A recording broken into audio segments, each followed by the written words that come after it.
Barry Thomas versus Serenity or Serenity. Sherman.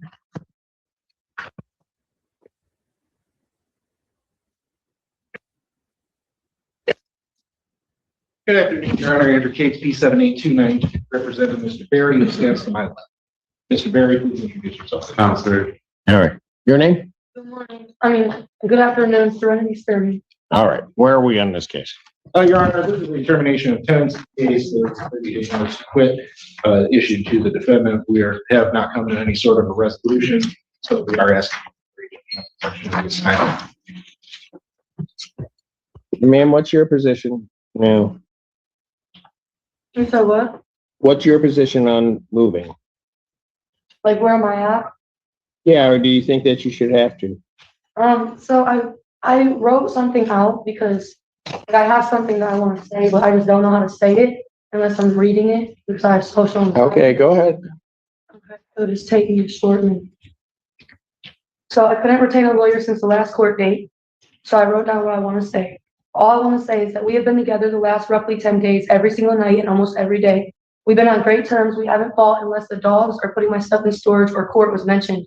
I've had my stepfather at my house taking care of my dogs while I've been with him at his mom's house because he didn't want to come to our house still because he says he wants some of the dogs gone, which he offered to pay rent for a whole separate house for the dogs and my family. And he says that the thought of me having my male friends over when we weren't on good terms disgusts him. He also wants his... Objection, Your Honor.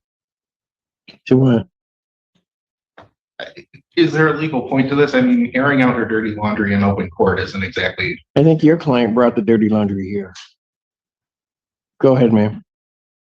So he said that disgusts him. He also says he wants to set up his cameras and security alarms and have the house completely empty. And then he wants the house empty and my stuff in storage, but then he wants me to still live there, which I explained is not a comfortable situation if I can't have my clothes and my stuff in my bedroom.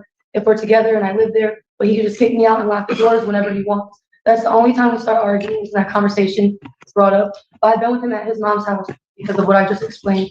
We've discussed plans and solutions constantly to get through this together, but we disagree on the time frame. He wants me out within 30 days, but I told him that I could start remodeling my grandma's house where I could live and take my dogs and all my stuff to in March, and it could be completed by April, which is roughly 90 days.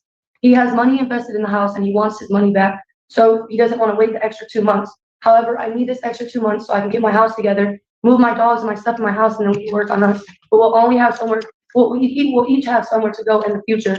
And if I could get a couple more months and get my house remodeled and move all my belongings there, it would save us from all the arguing that we do and we would be healthy and happy. Tom has helped me every day the last 10 days we've been together. Every day we've been taking care of things. Everything's been lining up and I've been getting priorities done each day. If we can continue to do good and not argue about court, and if I had a few more months to finish doing what I need to do for myself and for my future, then everything would work out really great. Also, my mom is in this jail and is supposed to be going to rehab. All her belongings, her stuff is scattered all around the house.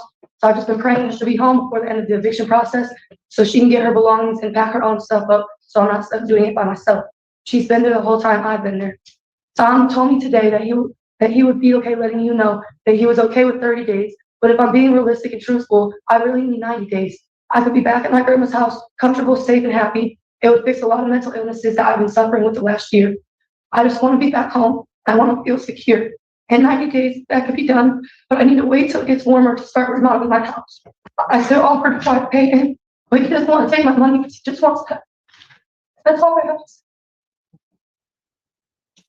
say. The last case that we had, how did you end up in this house? Because, I mean, what's contained on the complaint, I think is false. I ended up From what? House. Yeah. He gave me the keys and I moved all my stuff into the house. My mom was there, my brother was there. He gave them keys. We all walked around. We looked at all the work that needed to be done. Got my feeding. You know, I had all the puppies. It was 13. They were very young. So I set up everything for the puppies. So I want to stop there. Counsel, on this complaint, it's alleged that defendant is a trespasser and has no right to be there. I don't even know how he gets to that, if that's the circumstances. Your Honor, I addressed this at the last hearing. I understand trespasser as a term of art for a legal mind. However, he has asked her to leave, so to him, she is... On a landlord-tenant summary proceeding, that is not a trespass. I understand. Under that, any Your Honor. definition, that's not a trespass. I understand that, Your Honor. My client is brought me onto this case. He had already filed that. You know, the thing is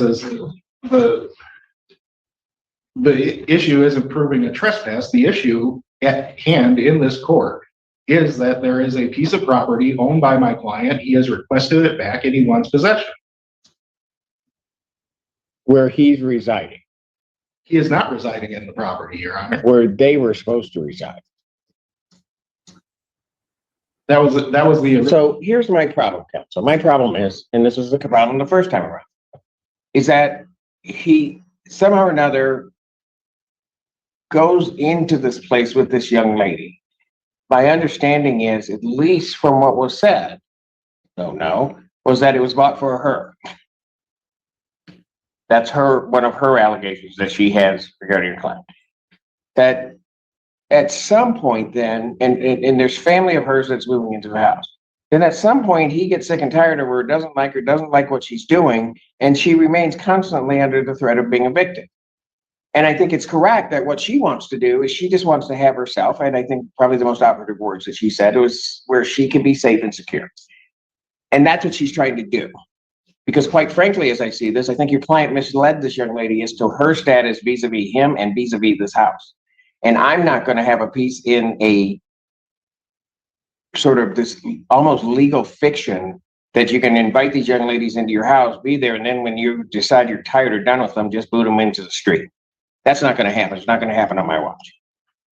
So what I think, no, you know what? You can say what you want to say, but you probably don't want to say it to me.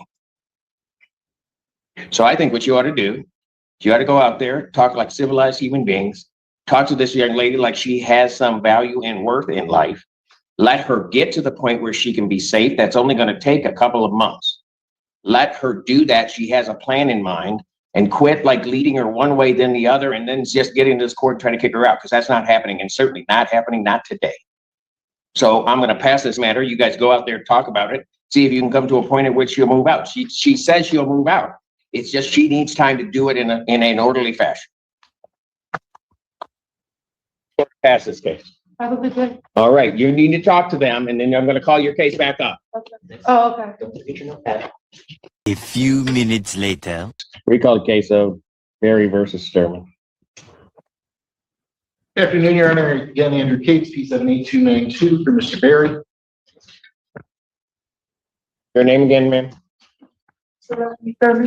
All right, where are we on this? Your Honor, we have a consent judgment. Ms. Sturman will vacate the premises by April 1st of 2026. Is that correct? Yes. All right, you signed off on that judgment? Yes. All right. You have any question or confusion regarding that judgment? No? No. All right. I do have to advise you, since you're unrepresented by counsel, that you have 3 business days to think about that from the time of my signing of the judgment. If there's some confusion, some misunderstanding, some right you believe you didn't assert, you'd have to file a motion with the court within that time frame to set it aside. So it's saying what now? I just gotta leave. Pardon? So the agreement I signed was just saying what? That you have to move out by April 1st. Correct. Yes. Okay, that sounds like what you were kind of looking at to get the other, okay. So that you have to move out of there by April 1st. You understand that? Yes. And you understand your 3 rights, that your 3 business days, that if you have some confusion, some misunderstanding, or some right you believe you didn't assert, that you'd have to file a motion with the court to set it aside. That doesn't mean that I would, but you have that opportunity to do so. Right. All right? Okay. Thank you. Do you have it? Or? Yes, I do. Okay, I'll sign off on it right now. Thank you, sir.